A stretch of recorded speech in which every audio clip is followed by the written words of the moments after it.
Assalamualaikum warahmatullahi wabarakatuh dan salam sejahtera kepada seluruh rakyat Malaysia.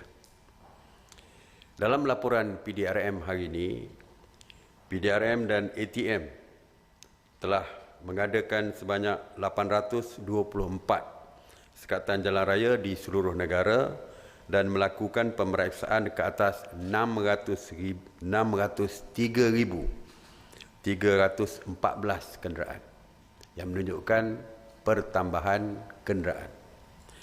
Sebanyak 52,380 pemeriksaan mengejut telah diadakan di seluruh negara dengan sebanyak 6,127 premis telah diperiksa oleh pihak berkuasa. PDRM telah menangkap 946 individu kerana engkar PKP yang merangkumi 822 individu yang direman dan 124 individu yang diberikan jaminan polis. Daripada 946 individu yang ditahan, 433 ditahan di zon merah kerana engkar PKP. Seramai 101 individu telah dihadapkan ke mahkamah semalam. Jumlah tangkapan kumulatif engkar PKP sehingga 20 April 2020 adalah seramai 16,870 individu. Saya percaya semalam apabila diumumkan oleh Ketua Pengarah Kesihatan bahawa hanya 36 yang positif COVID-19 dan tiada kematian, ramai yang mula merasakan bahawa perlu dilonggarkan segala sekatan dan sebagainya. Saya harap selagi PKP tidak ditamatkan, selagi tidak ada SOP yang baru diperkenalkan oleh kerajaan, maka PKP yang ada, SOP ataupun peraturan yang ada pada hari ini masih terus kekal. Dengan itu, soal pematuhan kepada PKP masih menjadi tanggungjawab kepada semua. Dan pihak polis akan terus mengambil tindakan tegas kepada setiap individu yang melanggar PKP. Kita jangan lupa bahawa ada setengah negara yang melonggarkan sekatan-sekatan mereka apabila kes berkurangan dan sebagainya. Tetapi akhirnya berlaku peningkatan COVID positif semula yang menyebabkan mereka terpaksa bukan saja mengisytiharkan PKP, ada negara yang mengisytiharkan darurat dan sebagainya, emergency. Jadi saya harap perkembangan yang baik ini boleh dijadikan sebagai satu perkara positif supaya kita bertindak dengan lebih tegas lagi untuk diri kita supaya terus mematuhi setiap arahan PKP, setiap arahan yang dikeluarkan oleh kerajaan dan mematuhi setiap perintah di dalam PKP tersebut. Untuk sanitasi awam, ianya diteruskan oleh Kementerian Perumahan dan Kerajaan Tempatan, iaitu sejak 30 Mac 2020, KPKT telah melaksanakan 3,040 operasi sanitasi awam di 107 zon, termasuk di 30 zon merah. Semalam, sebanyak 250 operasi sanitasi awam meliputi 78 zon di 14 negeri, termasuk 14 kawasan di Johor dan 27 kawasan di Terengganu. Operasi sanitasi semalam merangkumi 159 bangunan kerajaan, 111 tempat awam, 133 pusat perniagaan dan 9 pasar raya. Kita juga mendapat permohonan, KPKT mendapat permohonan daripada syarikat syarikat yang ingin mendapatkan perkhidmatan daripada syarikat-syarikat swasta bagi melakukan sanitasi terhadap bangunan mereka ataupun premis perniagaan mereka. Mesyuarat bersetuju untuk membenarkan walaupun bagaimanapun ianya tertakluk kepada siap SOP yang dikeluarkan oleh Kementerian Kesihatan. Mereka perlu bekerjasama dan mendapat nasihat daripada Kementerian Kesihatan, dan dalam masa yang sama pemantauan sewaktu sanitasi tersebut juga perlu dilakukan oleh Jabatan Bomba dan Penyelamat. Mengenai pusat kuarantin, setakat semalam sebanyak 193 pusat kuarantin beroperasi, iaitu berbanding dengan 191 pada hari sebelumnya, yang mana 16,844 individu sedang menjalani proses kuarantin wajib. Semalam 1,137 rakyat Malaysia telah pulang ke tanah air dan telah pun dikuarantin secara wajib. Seramai 14,937 rakyat Malaysia yang pulang dari luar negara telah dikuarantin wajib sejak daripada 3 April 2020. Sejak 18 April, 2,317 individu telah pun selesai menjalani kuarantin wajib dan dibenarkan pulang ke kampung halaman mereka. Dan cuma yang saya sebutkan semalam dari segi warga negara asing yang tidak dapat pulang kerana negara mereka menutup pintu ataupun tidak membenarkan penerbangan masuk dari mana-mana untuk membawa pulang rakyat mereka. Kementerian Luar sedang berbincang dengan kedutaan-kedutaan mereka untuk memastikan kebajikan rakyat mereka terjaga. Mengenai pengagihan topeng muka percuma oleh kerajaan, seperti yang diumumkan sebelum ini, kerajaan bersetuju untuk mengagihkan siap isi rumah 4 keping topeng muka secara percuma. Kerajaan telah memperuntukkan 32.4 juta topeng muka untuk diedarkan. Dan setakat ini, kerajaan telah pun mengedarkan sebanyak 23.4 juta topeng muka, iaitu 69% daripada keseluruhannya. Ia diedarkan oleh APM ke negeri-negeri dan diturunkan ke pusat bencana, pengurusan bencana daerah, dan diagihkan melalui Barisan Hadapan di daerah-daerah. Untuk Sabah dan Sarawak, pengedaran akan bermula pada hari ini. Mesyuarat telah membuat keputusan untuk menghadkan operasi Jabatan Imigresen dan agensi berkaitan di pintu masuk bangunan Sultan Iskandar, Johor, iaitu di Tambak Johor, dan Kompleks Sultan Abu Bakar di laluan kedua ataupun second link. Masa operasi Kastam, Imigresen dan lain-lain agensi di bangunan Sultan Iskandar dipendekkan daripada 24 jam sebelum ini kepada 7 pagi sehingga 7 petang bagi pergerakan masuk rakyat Malaysia daripada Singapura. Ianya juga termasuk kenderaan komersial. Bagi Kompleks Sultan Abu Bakar, iaitu di link kedua ataupun laluan kedua, operasi berjalan seperti biasa, iaitu 24 jam.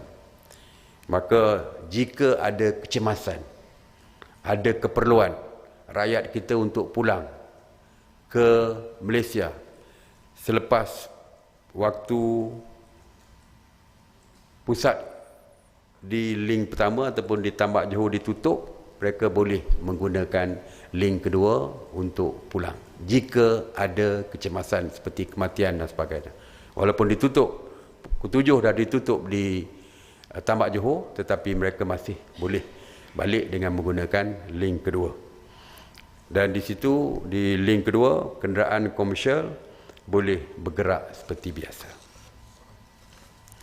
Seperti kita tahu, ramai lagi yang bimbang tentang kemasukan rakyat kita melalui Tambak Johor dan juga link kedua yang pulang daripada Singapura. Ingin saya maklumkan, daripada laporan daripada Jabatan Imigresen Malaysia, kemasukan besar-besaran masih belum berlaku. Setakat 4 hari ini, average ataupun hitung panjang kemasukan rakyat kita daripada Singapura hanya di sekitar 400 orang sahaja. Sebagai contoh, 18 hari bulan April 648, tinggi kita nampak. Tetapi 17 hari bulan April diturun menjadi 246. Pada 18 hari bulan 4 dia turun menjadi 245. 19 hari bulan 4 naik balik kepada 604. Dan 20 hari bulan April turun balik menjadi 297.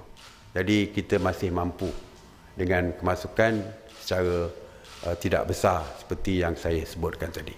Malah di pusat kuarantin Johor juga sudah ada yang dikuarantin, telah pun ditamat tempoh kuarantin mereka dan dibenarkan pulang. Dan dianggarkan lebih kurang 350 sehari yang mereka yang dibenarkan pulang. Jadi dengan kemasukan yang baru, dengan yang pulang, jadi kita masih boleh menampung. Setakat hari ini, kita mempunyai 22 pusat kuarantin di Johor, di Johor Bahru dan sekitarnya. Ada 22 pusat kuarantin termasuk hotel dan mempunyai 6,000 bilik. Jadi setakat hari ini masih boleh menampung. Walau bagaimanapun, kita juga bersedia jika ada kepulangan beramai-ramai. Maka NADMA telah pun diarahkan untuk menambahkan 4,000 bilik lagi, yang menjadikan 10,000 bilik bukan sahaja di Johor Bahru tetapi di bandar-bandar lain yang berdekatan, termasuklah sehingga ke Melaka sekalipun kita akan dapatkan bilik, supaya jika ada kepulangan besar-besaran kita masih mampu untuk menampung 10,000 untuk satu masa. Tuan-tuan dan puan dan para ibu bapa, khususnya kita faham ibu bapa termasuk dan juga pelajar-pelajar IPT A dan IPTS rasa tertekan kerana begitu lama berada di kolej ataupun kampus masing-masing, mendapat rayuan berbagai-bagai daripada ibu bapa, daripada pelajar yang ingin pulang ke kampung. Dan mesyuarat telah pun membuat keputusan, mesyuarat yang lepas telah pun membuat keputusan bahawa mereka terus tinggal di kampus sehingga kita mendapat nasihat daripada Kementerian Kesihatan. Itu yang saya sebutkan dalam PC saya yang lepas. Hari ini kita telah mendapat pandangan, ya, selepas mendapat pandangan daripada Kementerian Kesihatan.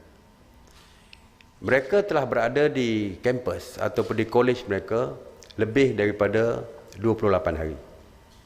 Ya. Jikalau kita di kuarantin 2 kali 14 hari ini masih tidak bergejala, kita boleh menganggap bahawa mereka tidak ada jangkitan COVID-19 ini. Jadi kita berbincang tadi bahawa ada kemungkinan, ya, kita boleh membenarkan mereka pulang, walaupun kita mahukan satu SOP yang ketat. Kita tidak mahu 100,000, 80,000 hingga 100,000 pelajar ini pulang serentak ke tempat masing-masing. Dan kita mungkin memerlukan mereka mendapat saringan kesihatan dulu sebelum mereka pulang ke kampung. Jadi itu antara perkara yang kita lihat dan kita minta supaya perundingan di antara Kementerian Pengajian Tinggi dan Kementerian Kesihatan supaya kita boleh lihat bagaimana kita nak bantu pelajar-pelajar ini untuk pulang, bagaimana kita nak bantu ibu bapa yang begitu risau berada di kampung untuk menunggu kepulangan anak mereka dan mereka tidak mahu lagi anak mereka berada di kampus tapi boleh pulang ke kampung.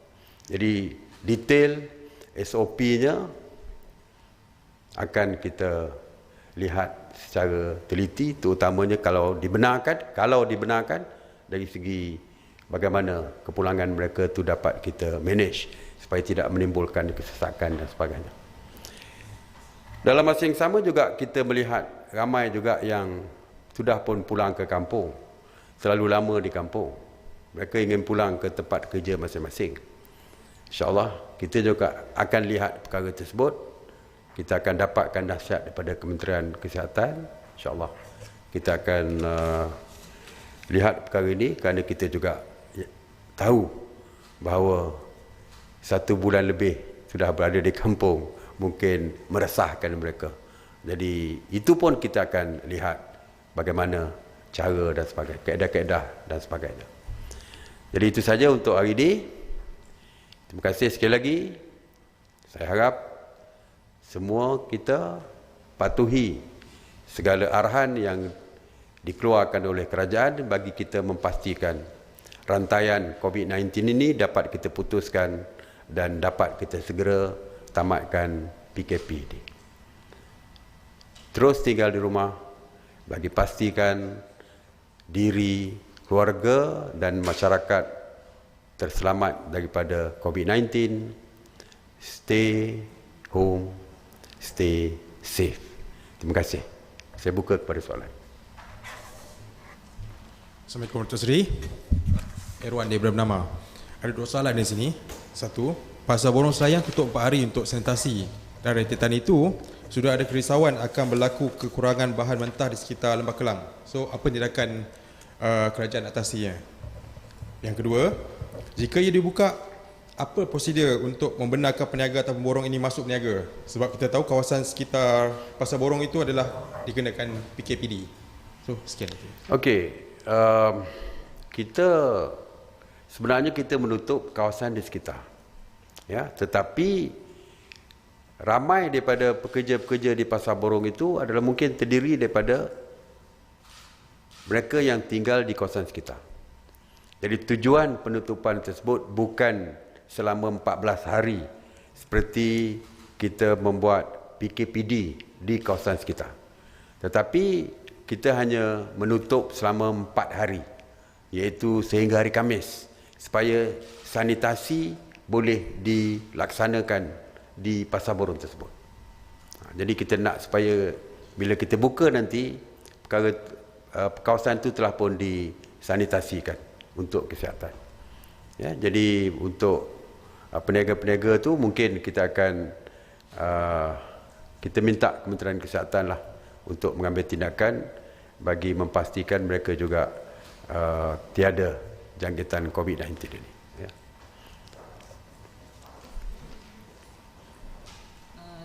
Saya ada 3 soalan. Soalan pertama berkenaan kebenaran untuk pelajar pulang dari kampus mereka. Seawal bila agaknya SOP itu akan dicapai? Dan yang kedua, ada keluhan daripada para penggambar media, terutamanya jurugambar yang tidak dapat mengambil gambar lebih dekat di kawasan PKPD.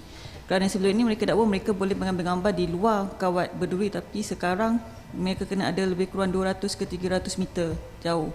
Jadi susah mereka nak dapat gambar yang terbaik. Dan soalan yang ketiga, ada juga rakyat Malaysia yang mendakwa mereka dipaksa untuk bercuti tanpa gaji selama 6 bulan. Adakah kerajaan boleh mengambil tindakan terhadap majikan seperti ini? Terima kasih. Untuk kebenaran pulang, saya kata kita menyediakan SOP, ya. Tapi bila dan sebagainya tu mungkin kita belum menetapkan, ya, sebab seperti saya kata, kalaulah diperlukan untuk mereka membuat saringan kesihatan 100,000 pelajar, mungkin mengambil masa yang agak lama. Jadi kalau kita nak benarkan dan kita nak buat saringan kesihatan, kita perlu tahu jangka masa untuk menyelesaikan 100,000, hampir 100,000 pelajar. Jadi kita kena ada dia punya jangka masanya. Jadi daripada itu boleh kita tentukan bila tarikh bermula, ya. Dan cuma dari segi yang lain-lain tu yang berkaitan dengan kepulangan tu, kalau dibenarkan nanti, saya dah kata tadi, MKN bersama dengan Kementerian Kesihatan, bersama dengan Kementerian Pengajian Tinggi akan mengeluarkan SOP untuk pengantaran pulang tersebut. Seperti saya kata tadi, kita tak nak terlalu banyak pergerakan. Alasan kita untuk tidak membenarkan dulu adalah kerana tidak mahu pergerakan besar-besaran berlaku. Just imagine, cuba kita bayangkan. Kalau terlampau balik serentak, bas berbondong-bondong balik, singgah di RNR misalnya, nak pergi ke tandas dan sebagainya, akan berlakulah pertemuan di situ dan sebagainya yang melibatkan begitu banyak pergerakan. Jadi sebab itulah kita cuba untuk mengelakkan perkara tersebut. Tapi seperti saya kata tadi, kita dah bincangkan. Kita dah bincangkan kemungkinan kelonggaran ini akan diberi. Tetapi masa, SOP dan sebagainya akan ditentukan. Mengenai pengamal media, saya percaya tindakan yang dilakukan untuk memastikan keselamatan para pengamal media ini daripada dijangkiti oleh COVID-19 ini. Walaupun insya-Allah saya akan bincang dengan pihak polis, kalau berada di tepi kawat tu dianggap selamat dan juga Kementerian Kesihatan memberikan jawapannya ia je selamat, mungkin kita boleh sampai ke kawat berduri yang disediakan. Tapi kalau Kementerian Kesihatan kata perlu ada 300 meter, jadi perlulah ada 300 meter kerana Kementerian Kesihatan yang paling baik untuk memberikan nasihat kepada pengamal media. Maknanya kita semua sayanglah kepada pengamal media. Jadi untuk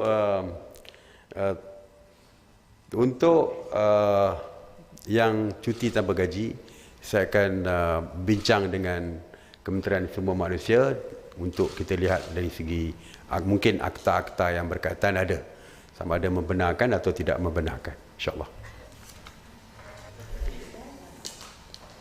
Assalamualaikum, saya Faris dari RTM. Saya ada 2 soalan.